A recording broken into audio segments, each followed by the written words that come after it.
Boston, Massachusetts, a city with thousands of visitors daily to admire all that it has to offer, and Marathon Monday on April 15, 2013 was no exception. However, the worst imaginable thing happened at about 2:40 p.m., changing the lives of many forever.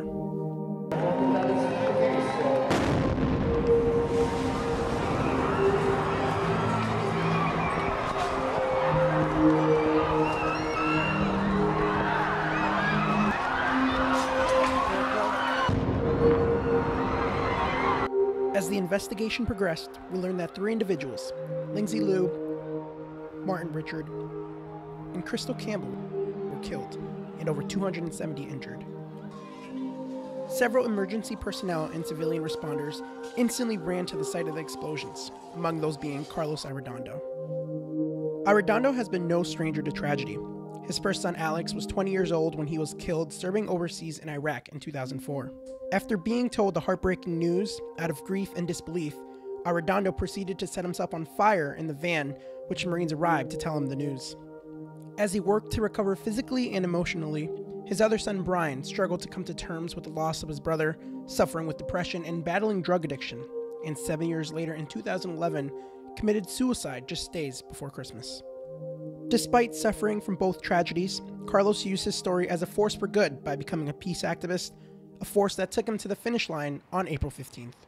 That day, my wife and I, we are supposed to be giving away 400 American flags to the spectators in the finish line, and we was waiting for the group of National Guards who do the walk of 26 miles.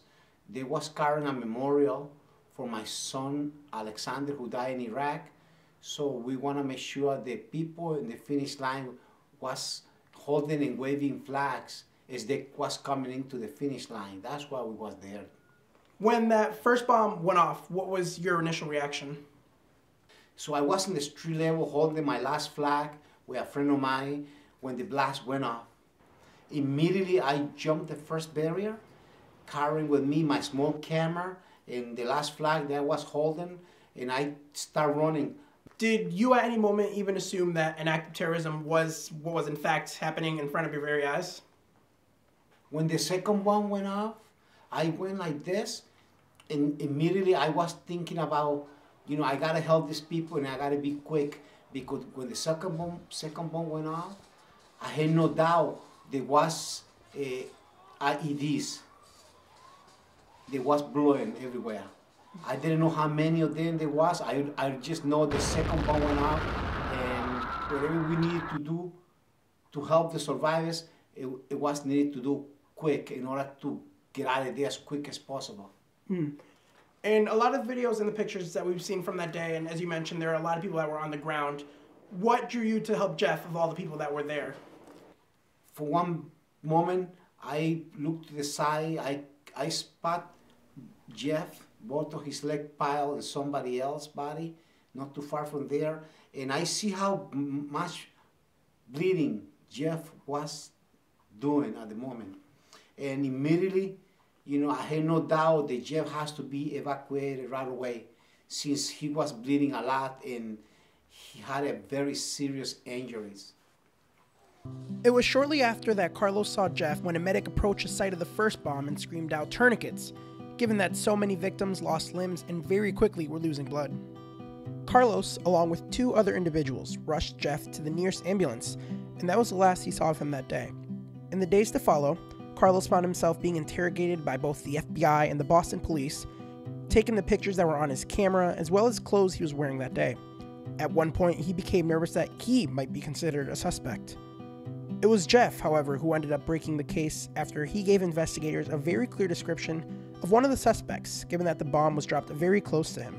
Like many others all across Boston and Massachusetts, Carlos says he was finally able to feel some sense of relief. At that moment, the whole, myself and my wife, we find very comfort that this was happening, that we finally caught the criminals, because it was very worried of my part to know that these people wasn't the loose right here in my city, and I was hoping that they could catch these people as soon as possible before they do any other damage or hurt anyone else somewhere. With one of the suspects dead and the other arrested, Carlos then wanted to make sure he reconnected with Jeff. About a week after the bombings, he and his wife Melida went to the hospital to visit Jeff, who was already surrounded by his girlfriend, friends, and family. Carlos wanted to make sure he waited for the right time to go and see him, and when he did, he says they connected instantly. He was happy that I approached him, and I was very happy to meet this young man, 27-year-old, who went through a lot, you know what I mean? And almost a week later, you know, he's very aware and awake about everything happened, you know, and I was happy to see him a week later. He really have this personality of moving on with life. Since that visit, Carlos says his connection with Jeff turned into a lasting friendship. The two go out for dinners, get together for his birthday, family reunions, different holidays, and the two have done events together in Canada, traveled to France with 114 of the victims' families and survivors, and even a vacation to Costa Rica together. Both individuals have been in the spotlight together as well, being honored at a Bruins game, the World Series, and most notably were invited guests of Michelle Obama's to the President's State of the Union address. Despite this newfound friendship and local fame that came as a result of his actions that day at the finish line, Carlos still does what he can to keep the memory of his sons alive. This year for the Boston Marathon, the National Guard won't be able to walk in memory of his son Alex given new restrictions. However, what do Carlos's plans for the marathon consist of this year?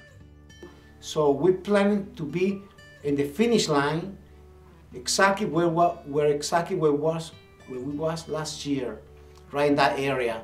And we plan to be there with Jeff Bauman as well, his girlfriend, and some of his family members, and hoping the other survivors, victim families and first responders, all, you know, can join us there.